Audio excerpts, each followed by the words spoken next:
Hoje eu estava lendo o comentário do vídeo da minha infância e eu vi o Miriam Parra estava falando, Deus sempre estava sussurrando no seu ouvido, falando, meu filho amado.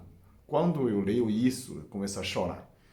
Eu não sabia que quando passou tanto tempo, né? Para quem não me assistiu o vídeo, a minha infância, Peter Liu, que sou eu, eu coloco o link embaixo para você assistir esse vídeo. Falando minha infância, aquela época do sofrimento, né? Eu sofri muito na infância. Então, só que eu sempre pensava no sofrimento, que minha mãe fazia muito bullying contra mim, né? Xingava, batia. E a pobreza da China, né? Aquela época, minha casa não tinha nada, então tinha muito sofrimento. Como que eu superar, né? Como que eu superei nesse sofrimento? Muitos momentos quando sentia esses maus-tratos, rejeição, né? Eu vivia bem até 7 anos. Depois que meu irmão mais novo nasceu, a minha mãe começou a mudar completamente a atitude comigo. Também ela sofria muito também. Então, eu não vou explicar muito nesse vídeo, mas eu queria dar essa frase, compartilhar essa frase para você. Que quando eu sofria, em muitos momentos, como uma criança, eu tinha coisa na minha mente muito claro que alguém me ama muito. Eu sempre falava essa frase. Então não importa, não interessa se escola que alguém não gosta de mim, se o professor não gosta de mim, se minha mãe não gosta de mim, se meu pai não gosta de mim.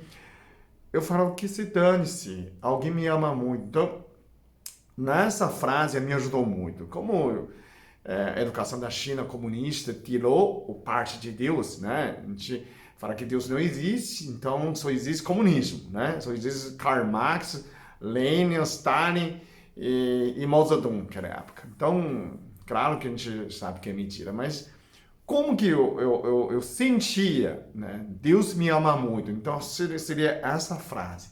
Alguém me ama muito. Mas, na verdade, é Deus, né? A gente sabe que Deus me ama muito. Então, por isso, quando eu falo que eu sou muito abençoado, sou muito amado, tem muito a ver com essa frase. Então, eu compartilho, te digo essa frase para você.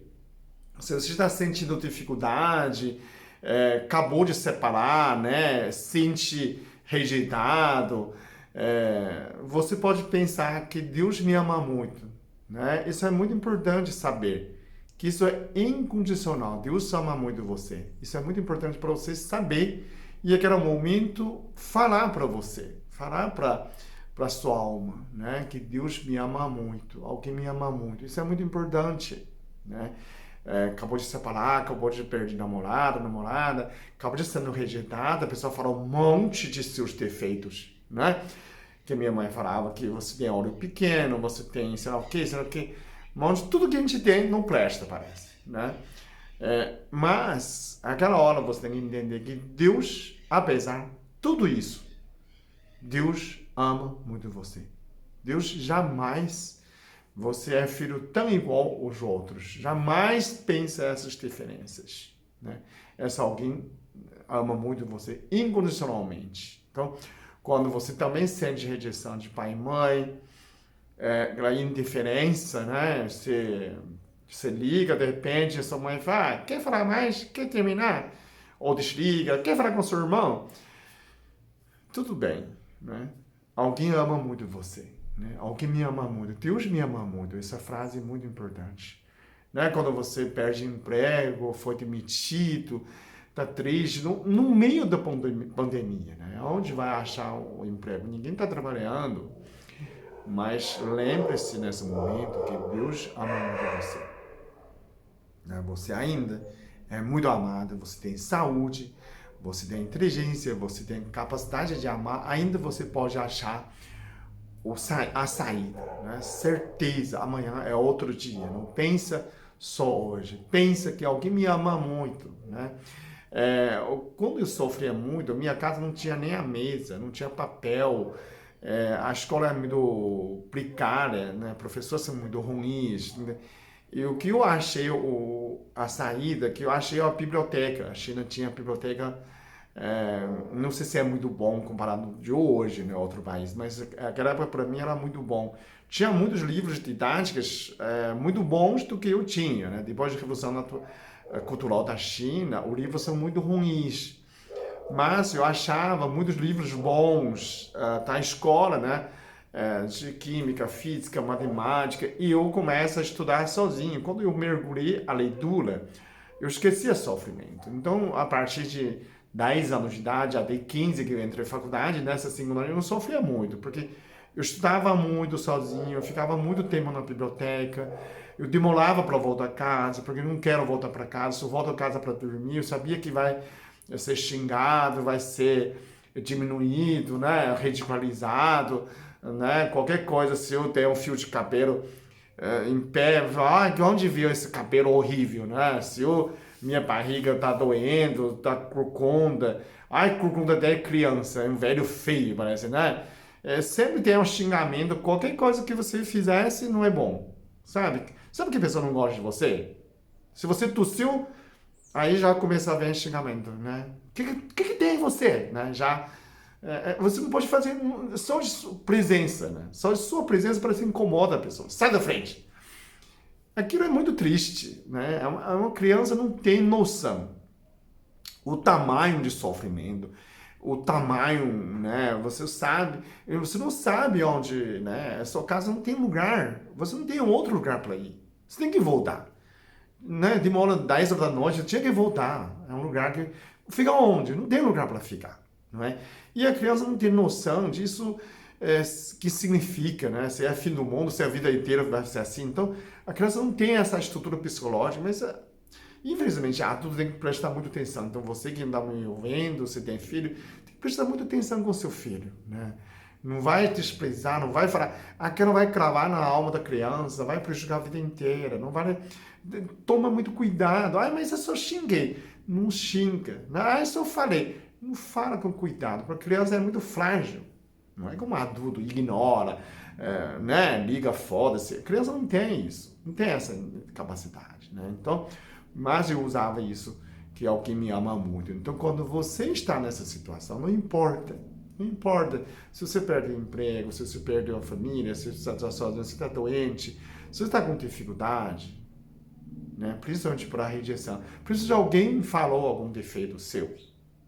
Ou você não é competente o suficiente, né? Você tem que pensar que Deus me ama muito.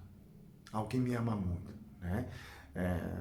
Até o ministro, né, Sérgio Moro, perdeu cargo, né? Parece que foi enganado. Podia ser juiz, continua até hoje, né? Mas ele tem que pensar que Deus me ama muito. O povo brasileiro me ama muito. Você tem que ter essa noção. Quando você não tem mais que recorrer, você tem que saber alguém ama muito você incondicionalmente. Essa é Deus. Essa é uma frase, você sempre tem que voltar, pensar disso, né? Sempre fala, Deus me ama muito. Isso é uma situação, parece tão pouca coisa, tão, né? Por que você de repente falou isso? Porque eu sinto muito o peso dessa frase. Eu quero compartilhar com vocês que é uma chave para abrir todos os portais do universo. É uma chave de liberdade, é uma chave de sucesso, é uma chave de felicidade, gente. A partir daquele momento, você abre seus olhos, né? O mundo percebe sua presença. Aquele momento, você levanta a sua cabeça, você aparece para pessoas que você é uma pessoa firme, você é a pessoa de Deus, você é a fonte de felicidade. Por quê? Porque você assumiu aquele momento que Deus me ama muito, você assumiu a sua identidade, que é divino. Você é filho de Deus, você é filho de rei. Aquele momento, você resgatou sua dignidade, né? Eu era muito inocente e falei simplesmente essa frase sem saber de nada. Deus me ama muito, alguém me ama muito. Mas hoje você está sabendo, essa frase abre todos os portais do universo porque você aceitou o Deus.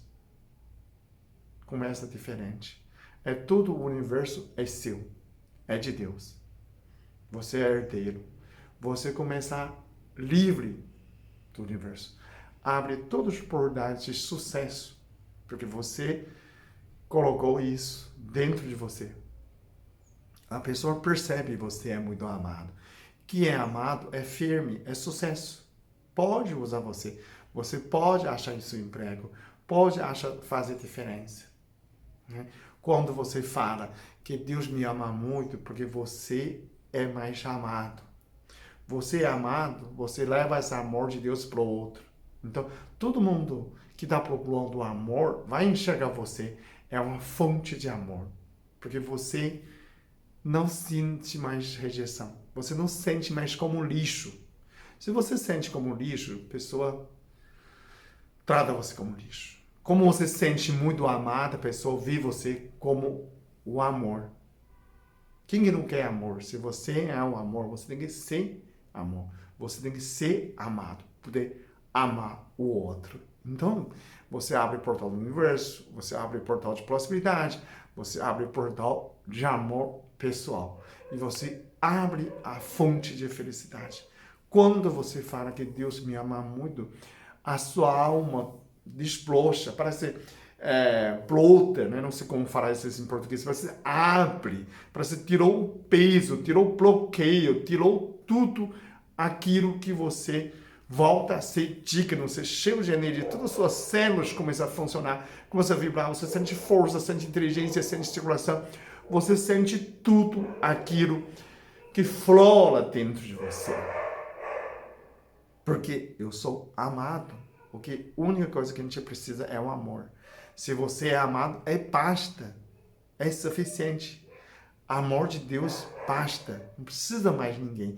Não precisa mais Zé, não precisa ser Marcinha, não precisa Regina, não precisa ser lá quem for. Né? Não precisa mais. Não precisa amar Deus, não precisa reinar, não precisa... Amor de Deus basta. Você é amado, é abençoado. É suficiente. Você resgatou todo o pacote dessa dignidade dentro de você. Então você fala assim, alguém me ama muito. Deus me ama muito. Isso só faz para a sua alma. Se sua alma já muda completamente, você já volta a começar a estudar, começar a ler, fazer exercício, começa a fazer sua dieta de novo. E amanhã vai estar tudo certo. É outro dia maravilhosamente bom. Né? Então eu quero compartilhar com esse sentimento, essa frase com você, quando você está precisando, qualquer situação, pensa, Deus me ama muito. Ok? Obrigado.